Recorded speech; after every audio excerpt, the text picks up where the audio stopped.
and you can quote this on me. There is no way the Orioles or Red Sox make the playoffs this season. Uh, yeah, yeah. There's no way. There's no way. I set the bar really low at the NBA predictions. I don't think all Mavs fans look into the stats like I do. It's not the great value Target brand toilet paper or whatever. It's the Charmin Ultra Strong. I don't know if Nick Nurse is the coach for the Raptors. I don't know if he's the reason why they won the 2019 championship. I feel like that was more of a team effort. The Mavs cannot say we do not miss Seth Curry shooting threes. This questions the firing of Dwayne Casey, who I think is a very underrated coach. To me, the Capitals really pushed all their chips for this season. Hello, I'm Mike Grimes, and you've been listening to Outsiders Opinions with Kevin and Austin. What's up, y'all? Welcome to MLB Opinions of the Week. I'm Kevin, joined by my co-host Austin, who maybe his team gets Juan Soto, not sure. But we're not here to talk about that. We are here to talk about the MLB Draft, where the Yankees will pick someone and my Rangers will pick someone. But thankfully, none of them had the first overall pick, and I'll let Austin announce that. So in the first pick, I have Tamar Johnson going to the Orioles. He's a second baseman. He is very good with power. He may be cheaper than some of the other guys up there, according to the money wise. And I just think that he's very talented. I've watched some of his highlights, and him at second base with the Orioles would be crazy. Just to make sure, Tamar Johnson, is he from Mays High in Atlanta? Yes. Okay, cool. I just wanted to make sure. So I had Jackson Holiday with the Orioles, same position, or I think I'm reading as Tamar Johnson as a shortstop. Jackson Holiday is a shortstop, so he's the son of a former MLB player, and that's Jackson Holiday. Or no, that is Matt Holiday. Thanks. Jackson Holiday is the son of Matt Holiday. So I think maybe the Orioles do that because he's kind of been there, and we've seen how just some players have just blown up, like Ken Griffey Jr. a long time ago, Vladdy, but with Shet, I'm pretty sure. And so how well they have done. So maybe the Orioles think that way. That's my number one overall pick. Now, number two, I have the Diamondbacks selecting the son of another son of a player, and that is the son of Andrew Jones, Drew Jones, the outfielder. I think he stays in center, and I think he gives a great option for the D-backs. Just a great outfielder, great defensively, and a good hitter as well. At number two, I have Brooks Lee, the shortstop. I've liked what I've seen out of him. He's out of Cal Poly. He is a college bat, so he'll be a little bit cheaper. And I think the D-backs take a shortstop in the top 6 back-to-back drafts. Yes, that is a great point. They selected Jordan Lawler last year, so that'll be interesting to see. But now I think we can move on to number three. At number 3, I have Drew Jones, as you mentioned, the son of Andrew Jones, who should be a Hall of Famer. He is, like you said, going to stay in center most likely. He's fast, he can hit, and he's just like his father, or at least he could be better. I would love Drew Jones at number 3, but in my draft, I don't have that happening. So I have the Rangers taking a flyer on Elijah Green, from the outfielder from IMG Academy. I think there's a lot of things that he needs to work on, but I think the Rangers take a shot at him because pitching, I think, would be great here, but there aren't any pitchers that I see that fill. It would be an incredible reach, in my opinion, if they reach for a pitcher here at number 3 overall pick when you have some guys like Elijah Green and other position players. So now I think we can, or do you want to add something? Nope. Okay. I thought I saw your hand or something. But now we'll go to 4. And I have the Pirates selecting Cam Collier, the third baseman. I think Collier he's from Japola College. And so I think the Pirates can underslot him. And he's a nice hitter, and he's very young. He won't turn 18 until November. So I think he'll be a nice player they can get, and just another hitter to add to their system. Yeah, I have Elijah Green going here to the Pirates. That's a back-to-back where I have a guy just slotted just behind you. You had Drew Jones at 2, I had him at 3. You had Elijah Green at 3, I had him at 4. Uh, he's a talented player. Like I said, an outfielder out of IMG Academy. And I think the Pirates need more outfielders, especially if they lose Brian Reynolds. Yeah, that's a good point. Now we go to 5. At 5, I have Jackson Holiday slotted here. The Nationals need infielders, and I think they pick up a good one here. As you mentioned, he's a son of Matt Holliday, and I think his hitting ability with his defense will be very appreciated on a national team that may lose Juan Soto. Yeah, that's a very good point. With the Nationals, I have them selecting Kevin Parada, the catcher from Georgia Tech. Since he's from college, I think he'll develop quickly and should progress to the majors. And I think that gives them a nice pairing if Parada works out because they already got Keibert Ruiz in the trade with Max Scherzer and Trey Turner. So I think that solidifies the catching position for them if it all works out. And just he's a great hitter. He tied for 6th in Division One with 26 home runs. So I think they go there with the safe pick at number 5. But now we'll go to number 6, which is where I have Tamar Johnson being selected by the Marlins. I know the Marlins have some great infielders, but I don't think they can pass up Tamar Johnson right here. As you have him going number 1, I think if the Marlins think similar to how you do, and they see him at 6, I think they'll pick him right here. Yeah, because I don't have Tamar Johnson on the table for them, I have them taking Cam Collier. Uh, I think he is a very talented third base, and they obviously don't need uh, some of their other positions. The reason why I didn't have Tamar Johnson falling this far is because they obviously have Jazz Chisholm at second base already, so I feel like they have that spot solidified. But third base, I think they have Joey Wendell there, but I don't know if he's a mainstay for a long time, so I think they go with Cam Collier here. Yeah, I see Joey Wendell as just like an infielder and utility player that they can put. So he's just at third base for now because there's no one really pushing him. So he's just there. But now we can go on to the 7th pick. At 7, I have Jacob Berry, the third baseman / outfielder. This is a spot where I think the Cubs need to go with someone who is as versatile as possible. They're struggling in a lot of positions, and he feels a need at a lot of them. So if he can hit at any position and play them well defensively, I think he's a great addition to a Cubs team that's struggling. Yeah, I have Jacob Berry going later in the draft. So I was surprised to hear his name. I have the Cubs selecting Brooks Lee, shortstop. If it doesn't work out defensively, they can move him to other positions. So I think this would fill a position of need, even if he doesn't make it as shortstop. But he's a great hitter, which is why I see the Cubs selecting him. They can move him around the infield just as long as they have a nice hitter, and he can be better defensively at other positions if they want to move him to second base. So that's why I have the Cubs selecting at 7. Now we go to number 8, where I go shortstop again. The Twins selecting Zach Neto, who from Campbell. He is a definitive shortstop. He's a great defender, and I think the Twins select him because they're not sure about if Correa stays because I believe he has an opt out this year. So I think they would just get a really nice guy, that great defender, and they can plug him at shortstop if Carlos Correa leaves.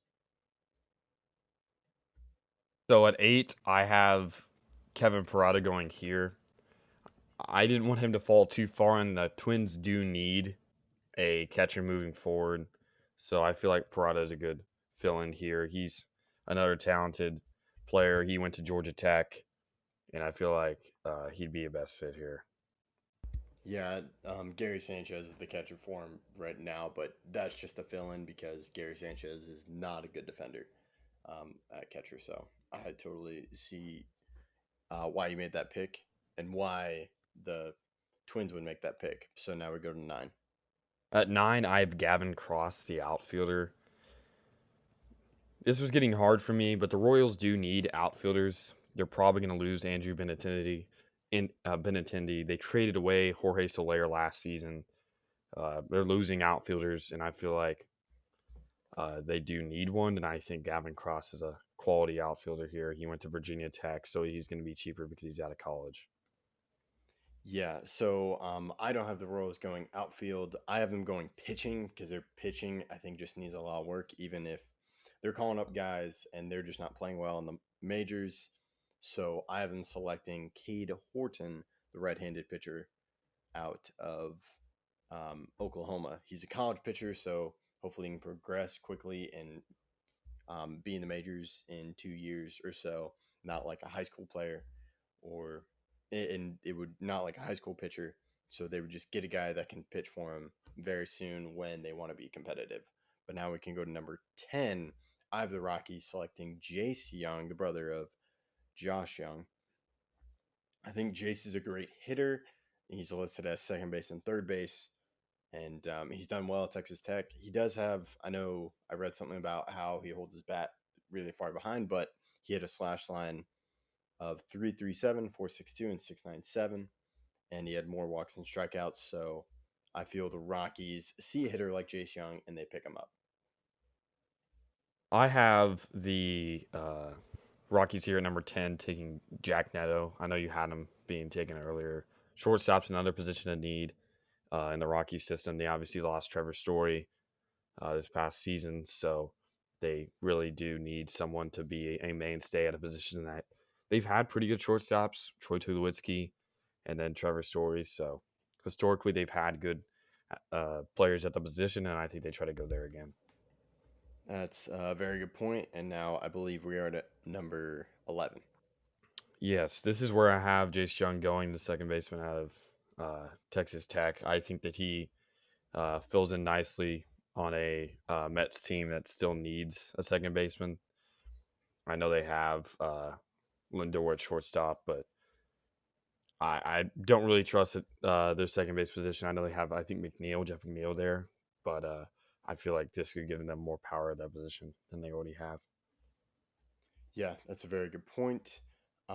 So I was tempted to have Jace Young, but I have the Mets selecting Justin Crawford, the outfielder from high school. I think he is a nice player, but I'm not sure if he ever plays in the Mets because I believe Juan Soto will be traded, and I think a high upside pick with Justin Crawford could be paired in a deal that we have no idea the magnitude of how big it is going to be in a deal for Juan Soto. So that's a little bit in the reasoning, but Justin Crawford is also a very nice hitter, and he can develop for the Mets if he were to play with the Mets.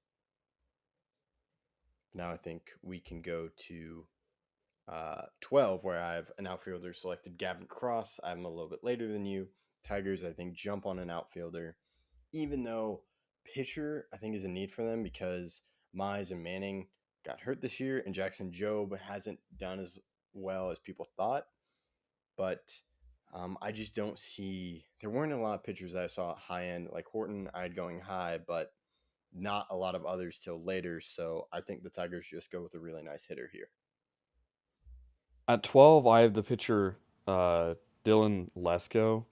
I feel like the Tigers need a pitcher, an ace, and they kind of take a player that I don't think would be taken this high if there wasn't that need for him. He's at a Buford High School in Georgia. I think that he could be a quality player, but again, I think the Tigers are desperate to contend. They already have a lot of prospects like Spencer Torkelson, Riley Green, who play the field, so I think they try to get a good prospect here at pitching, even though it may be higher than he may be taken in other drafts. There really is a need there for the Tigers. Okay, I see where you go. Now 13, who do you have? At 13, I have another pitcher, Brandon Barreria. The Angels are going to take pitching. They still struggle at pitching, and I have no idea why they would not take another pitcher. They are struggling this season again with every pitcher besides Shohei and maybe Raziel Iglesias. So I don't think they stray away from where they went last draft, taking all pitchers. Yes, so I'm going pitching as well, but I have them selecting Kumar Rocker, a top pitching prospect last year that just didn't work out a deal with the Mets. But I think they took a shot on him, even though with injury history. That's why I think he didn't make it with the Mets. But they get a pitcher who could come up really quickly if he develops well. And they're trying to compete as fast as they can because we have Trout and Ohtani, as we've talked about a lot. And Ohtani, I believe his contract year is next year, or that's when he could enter free agency after next year. I think so.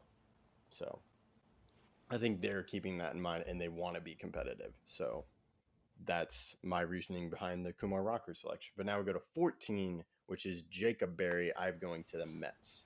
So I think Berry's a great hitter. He's listed as outfield and third base for me.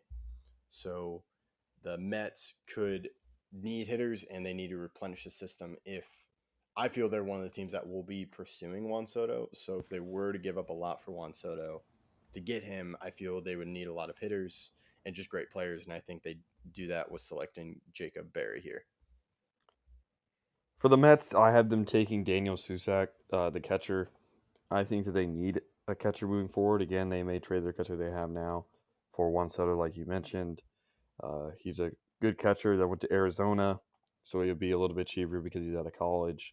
And I think his fit is nice with the Mets team that is doing very well this season. Yes. So now we will move on to 15. Yeah, 15. At 15, the Padres, a team that already has a lot of pitching, I think adds to it with Brock Porter, the right-handed pitcher.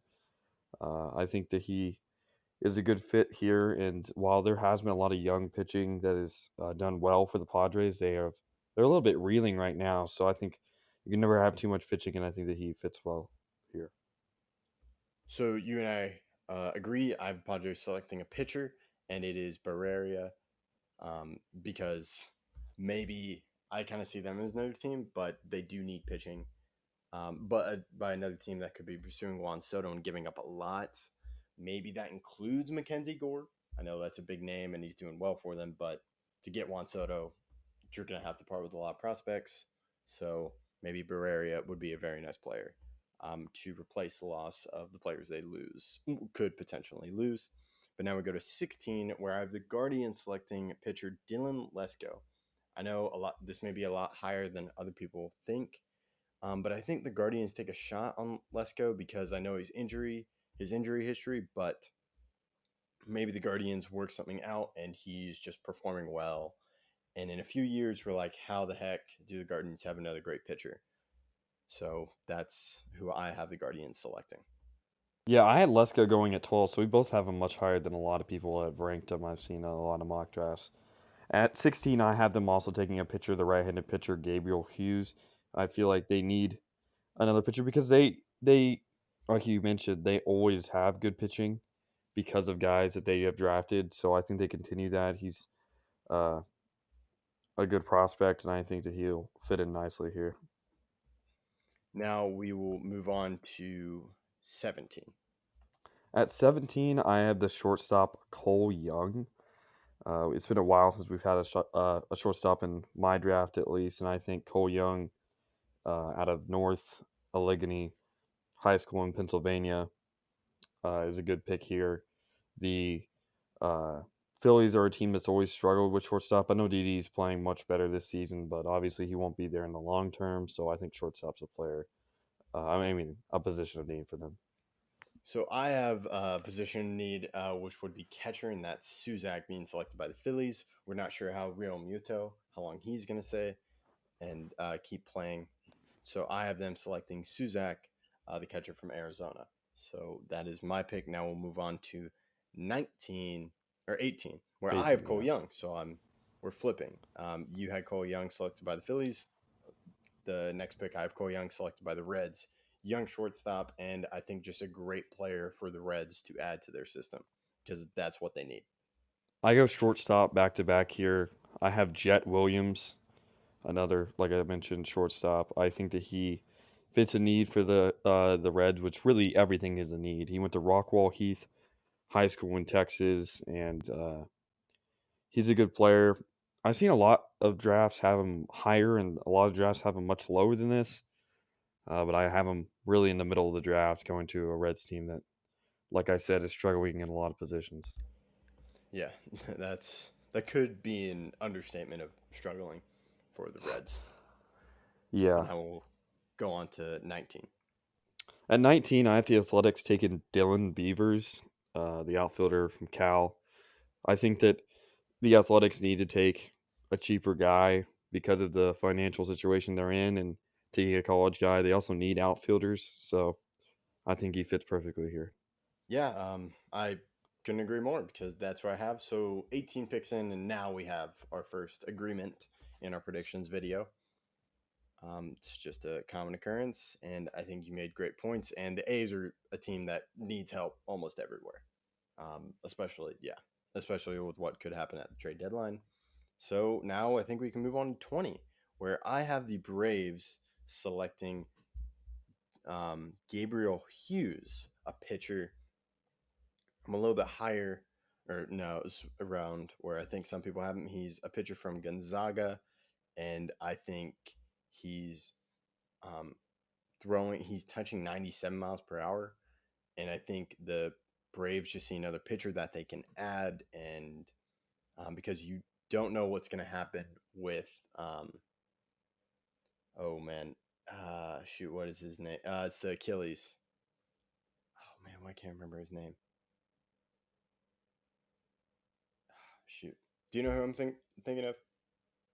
Uh, I'm trying to think. Oh All I man, can think is Max Fried, and it's obviously not Max and Fried. then I'm thinking Ian Anderson, Kyle Wright, but Spencer oh man, Strider, but obviously not him yeah, no, either. he's been out for like 2 years because I know he tore his Achilles and then he tore his Achilles again. I'm gonna have to Google it. Yeah, while you do that, I'll say my pick. Okay. At 20, I have Cade Horton. I know you had him much higher, but I think he falls to the Braves here, and they take a flyer on a guy that I think is very talented. The Braves are in need of more pitching because of injuries and stuff like that, so I feel like they address it here. Mike Soroka is the Yes, that's pitcher. yes. Yeah. As soon as you hear it, like, yeah, it's just tough to put a name. But now we'll go to 21. At 21, I have Kumar Rocker. I know you had him a little bit higher than I did, but I feel like the Mariners, a team that is desperate to get into the playoffs and have continued success for the first time really ever. Uh, they take Kumar Rocker, who has high upside, but also a very low floor. He could fall off because of injuries or otherwise. So I think they take a risk here and go with Kumar Rocker.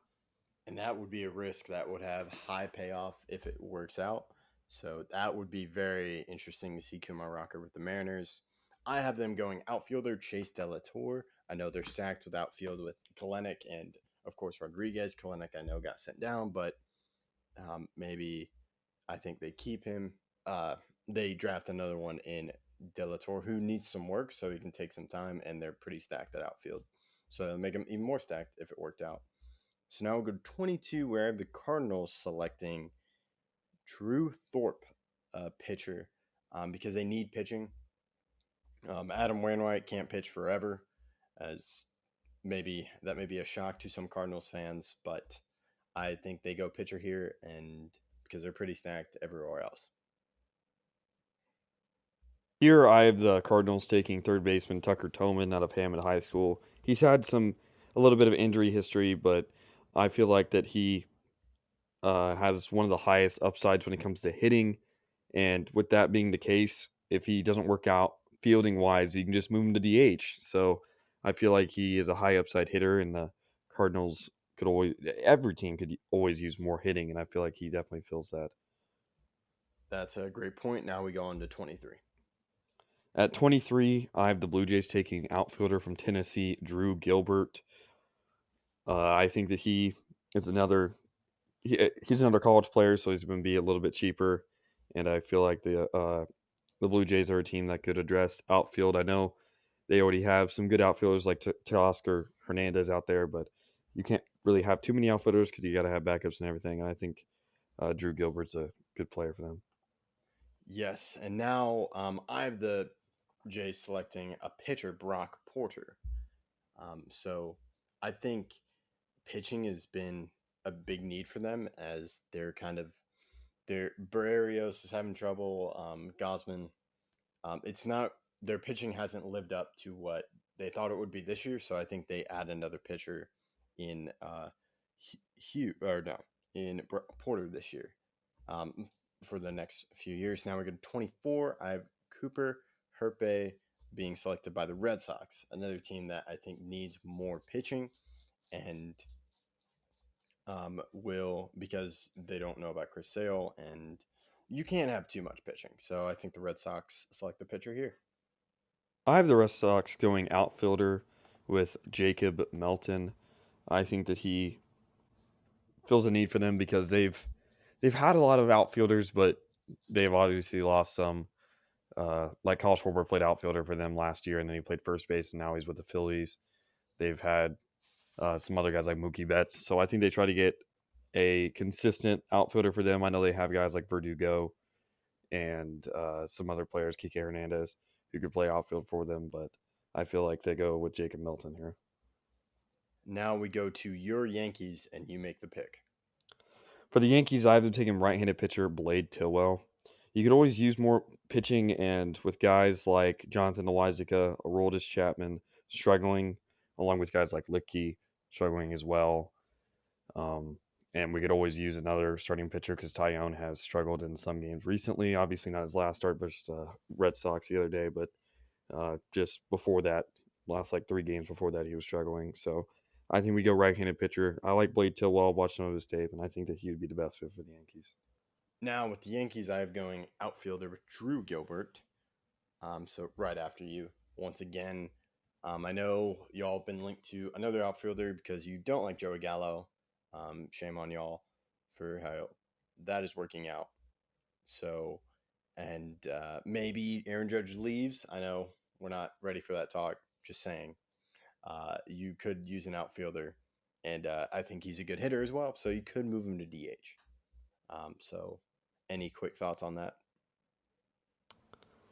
No, I had Drew Gilbert going a little bit higher than that, so I definitely think that he wouldn't be a stretch there, but I think I'd rather see us go pitcher because we have a lot of prospects like Jason Dominguez playing outfield, and then obviously we have Anthony Volpe for shortstop. So I feel like pitcher is the best situation, but I wouldn't be mad with Drew Gilbert. That's a good point. Now we go to 26, where I have Robbie Snelling being selected by the White Sox, a team that I thought was stacked at pitching, but Lance Lynn has not worked out.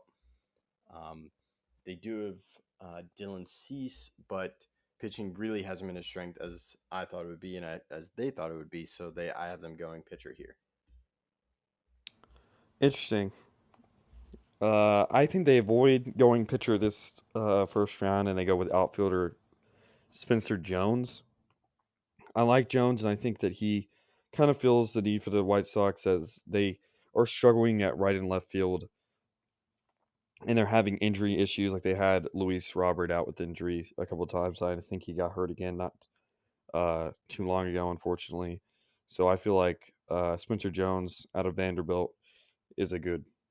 This is a good spot for him. Now we'll go to 27. At 27, I have another outfielder, Sterling Thompson, being taken by the Brewers. The Brewers are a team that they have injuries in the outfield as well, and they're doing well as of late, but you can't have too many outfielders, like I've said before, and I think that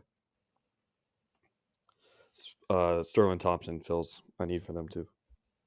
I agree because that's who I have the Brewers selecting, Sterling Thompson. So all the right reasons. So now we'll move on to 28.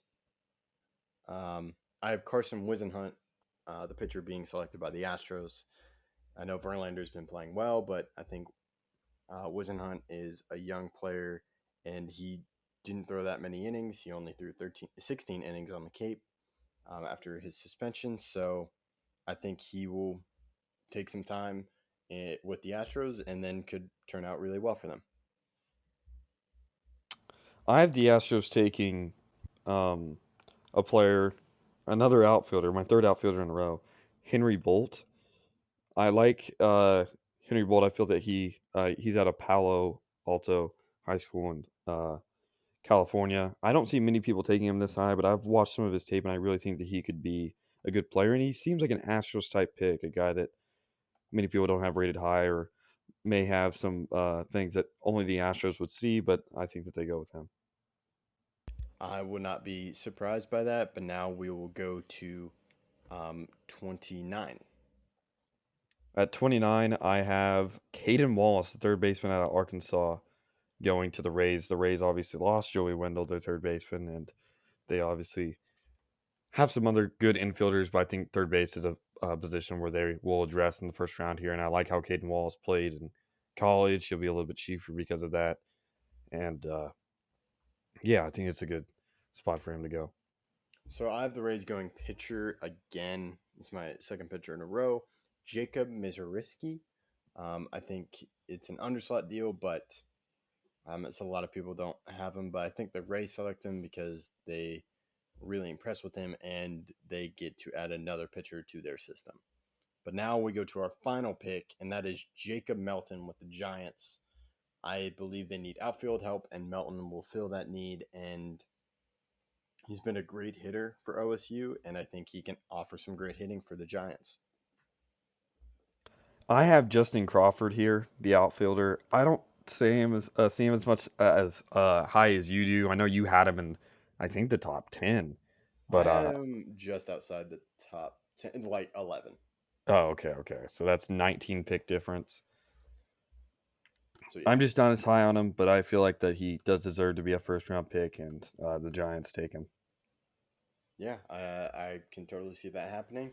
So now it would be a very exciting draft. I think there's a lot of uncertainty more than this year, especially with the top few picks, because I think the Pirates were a shock last year because they didn't pick lighter, but I think just the amount of college players last year made it a little bit more predictable than this year. What do you think? Oh yeah, 100%. I agree. So yeah, that is all we got. Let us know what you think, and thank you for listening to Outsiders Opinions.